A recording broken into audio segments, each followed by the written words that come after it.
ഉൽപ്പത്തി പുസ്തകം അധ്യായം 4:14-15. കെയിൻ ദൈവത്തോട് പറഞ്ഞു, ദൈവമേ, എന്നെ കാണുന്നവരെല്ലാം എന്നെ കൊല്ലുവാൻ ശ്രമിക്കും. ഇത് കേട്ട മാത്രയിൽ ദൈവം ആ കൊലപാതകിയായ കെയിനോട് സഹതാപം തോന്നി, കരുണ തോന്നി, ദയ തോന്നി. ദൈവം തൻ്റെ അടയാളം അവൻ്റെ മേൽ പതിപ്പിച്ചു. എന്നിട്ട് പറഞ്ഞു, ഇനി മുതൽ ആരും നിന്നെ ഉപദ്രവിക്കുകയില്ല. സ്നേഹമുള്ളവരെ, പൗലോസ്ലീഹയും ഇതേപോലെ പറയുന്നുണ്ട്.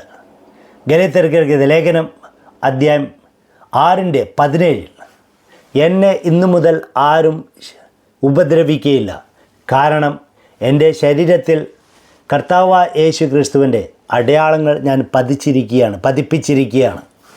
അതുകൊണ്ട് നാരകീയ ശക്തികളോ മാനുഷിക ശക്തികളോ എന്നെ ഉപദ്രവിക്കുവാൻ പറ്റുകയില്ല. നമുക്കറിയാം, ആ സമയത്ത്